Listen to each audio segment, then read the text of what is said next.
statement from Coach, and then we'll have questions. I'm gonna look at this one as the tale of two games when we played them 6 weeks ago, and then when we just played them just now. When we went to Colorado, we got our butts kicked from start to finish, and did not look presentable at all. And today we're in a position to win with 3 minutes left in the game, so I have to have some perspective on it and be really proud of truly how far our team has come. And 6 weeks ago we had Mickey Purdue playing, and today we don't have her, but how far we've come collectively as a unit, and to be in a position to close the game out with 3 minutes left, but again not be able to do it once again. So frustrating pieces of that, not being able to close the door on teams as of late, but perspective on them giving themselves a chance to even be in basketball games that may be on paper that they shouldn't be. So really proud of our group. When I watch the film from 6 weeks ago and I watch this one today, I will see two different teams and this team for the better. So I'm proud of their effort, and I just wish so badly for them that they could win some of these close ones and just find a way down the stretch to just pull these out. They're working so hard. They're working their butts off, and they deserve it, and they've earned it. But unfortunately, like at this level, there is very, very little room for error down the stretch or slippage, and we've had some. So, but credit to Colorado. They're a very good team. I mean, she does a great job with them. They look like $1 million. I mean, they're about 6 inches taller at every position, and they're athletic, but we find a way to compete nonetheless, which I'm proud of our group for. You talked about the fight, and there were many moments where it seemed like Colorado could have gone away with it early, but your team responded. What did you think about that? Yeah, I mean, there's a team that responds and a team that continues to throw punches. It could be really easy for this team to get blown out by 40 tonight. You're coming off an emotional loss where you feel like you should have won one the other night, and that's a big game where there's a lot of buildup and there's a lot of emotions attached to it. They didn't get an off day after that game. They had to come the next day to work, to practice, watch film, and get ready to beat Colorado, and they believed that they could do that today. So the short turnaround off an emotional loss to come in here, the easier thing would have been to get beat by 30 or 40. And we have a team that doesn't shut it down, doesn't pack it in. They keep fighting. They've got a lot of character and pride, about who they are and what they do, and doing it to the best of their ability. It felt like Sumaya came out firing on all cylinders. Was there any extra motivation, do you think, for her or the team because of the heartbreaking loss on Saturday? Yeah, I think there was extra motivation for everybody, and that takes a maturity to come out and have extra motivation versus go the other way. Yeah, I thought Sumaya came out and she was being aggressive like she has been for the last month or so. What do you think this team is learning about what it takes to close these games? I mean, we have about 3 freshmen starting. I mean, at the end of the day, every loss, every win is a lesson. And I think it just comes down to staying tight on the defensive end, being aware of what the other teams are running multiple times in a row, just finding a way. I mean, we're learning a lot. I mean, obviously we're not learning enough because we're not making changes, but I mean, all we can do is keep growing.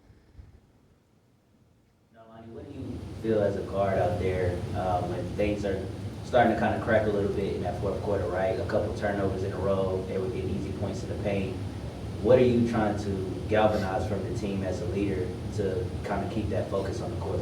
Just staying mentally strong. I mean, I think there was a lot of calls that we may not have agreed with. There was a lot of things that could have or could not have gone our way, but just making sure that we're not being too emotional with our reactions, not being too caught up in what the other team's doing or what the crowd's saying or whatever else. Just making sure we're still locked in. We know that, all right, if it's their ball again, we have to get another stop. Just continue, I'm telling them, not to foul, staying tight, what defense we're in, what we're supposed to be doing, what we want to do on offense, all the little things, all the details that gets us to getting a win. What did it feel like when you get that big buzzer beater at the end of the third quarter? Felt like going into the next. It doesn't matter. I mean, we got the loss. I got to do whatever I got to do to try to get a win, but, I mean, it's always nice when you have your crowd behind you. There's been some tough love moments recently between you and Coach. How would you categorize how you want to finish this thing out here at Arizona? Yeah, I mean, at the end of the day, like I play basketball to prove myself right. I play basketball for my supporters and my family, and I'm thankful for the opportunity. I'm thankful for Coach and all she's given me. I mean, regardless of what we have going on, like I go out there to play basketball. So. Colorado the game on an 18-3 run. Was there something they changed, started doing differently, or is that fatigue just setting in, those types of things?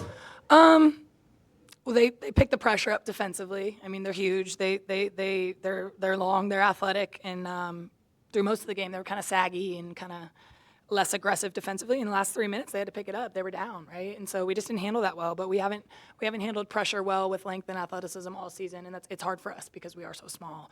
But we also are so young. But there's also no excuses at this point. However many games we are in, we have to handle those situations better. From Molly. See a lack of boxing out or anything in the differential, like you said, a smaller team, the rebound differential being such a wide gap.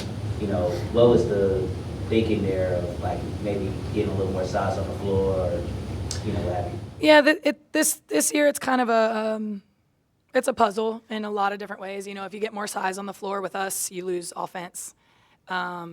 If you go smaller, you might be a little bit better offensively, but you lose size and rebounding. So it's constant puzzle with our staff of like, when you have some deficiencies in some certain areas, you have to really kind of pick your poison. And so we try to do that to the best of our ability as a staff to put our team in positions to win. So yeah, there's always something you could have done or done something else if it ends up not working out. But there are a lot of like things that go into our decisions based on this year's team, and we just do our job to try to put them in the best position to be successful. So. Molly had probably her best game of the season. What did you see from her? What do you like from her? Tonight I saw what I saw from Molly for the last 2 years when I recruited her in AAU and in high school, and that scorer's mentality, that blue collar, chip on her shoulder, straight line driver, confident kid. And I hope this just launches her into an upward trajectory that we'll build off of for her. But I've seen that from Molly before, and I'm proud that it showed up tonight. No Cam or Addie tonight. Yeah. Any updates there? Yeah, just that they didn't go in the game.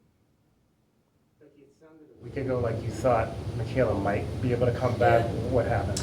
Yeah, got some tough news with her latest scan that I think she was hopeful before that, and now just timing wise, I think if our season was a couple weeks longer, we might have gotten her back, but not the news on the scan that she wanted. So she actually won't even get rescanned until we get back from Kansas City. So likely that she'll be done.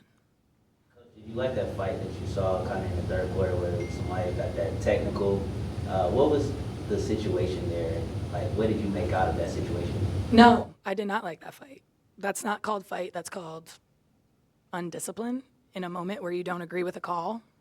And Samea's, for the last month, been the best player on almost every floor we've stepped on, along with this one, and we need both of them on the floor, and everything that I say right now, I'd say to Samea, and I'll probably say it to her tomorrow, but we need the kid on the floor. And when you compete and you are as competitive as she is, there also needs to be a balance of maturity and discipline with your words, your actions towards officials.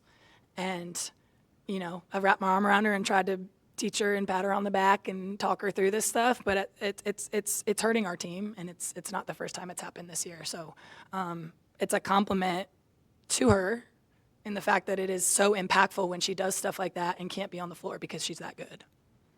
What's your message to this team with only a couple games remaining in the season to kind of stick with it? And for you, Lonnie, how do you go about being that experienced leader, trying to lead your team? I mean, just as much as you tell your players or tell your teammates, like, you play until the buzzer sounds. I mean, we play until the season ends. I mean, it doesn't matter what the record shows as long as we've grown from what we were in the summer to now. If you see growth, and that's all that really matters. All you can do is just keep going back to the drawing board. So. Yeah, we've just talked all week. I mean, like I said, it would have been easy for them to come in here today and be down about a lot of things. I mean, this is a group that I think what they're doing and how they're continuing to compete speaks volumes about their character, and that's a trait that you want in a young woman for these guys to leave here and go be successful, because they don't just quit when things don't go their way or when your ultimate goal is not right in front of your face anymore. They've just showed some good character and toughness down the stretch. And, you know, if they haven't packed it in yet, I don't expect this group to do that. I think they've got a lot of pride in who they are and what they do. On it, how would you categorize the loss to ASU? Would you categorize it maybe as one of the toughest ones you ever had? Or? No. A loss. And we came today and we put ourselves in a position to win another one. I mean, it's been a year of ups and downs and fighting and continuing to grind. And yeah, obviously we wanted to win that one, but we wanted to win this one too. We want to win the next one, and we want to win every single time that we go out there. So no, that one wasn't. I'm not giving that any more attention, to be honest with you. Back-to-back games with the career high, obviously not, pleased with the outcome, but just how do you, kind of keep that offensive momentum that you've had these last 2 games and just kind of finish the season strong? I don't know. I just go out there and play. I mean, I know what my team needs of me and needs from me, and I try to do that to the best of my ability. I mean, it's my last year, so I'm just trying to finish out strong. That's it. Thank you, guys. Yep. Thank y'all.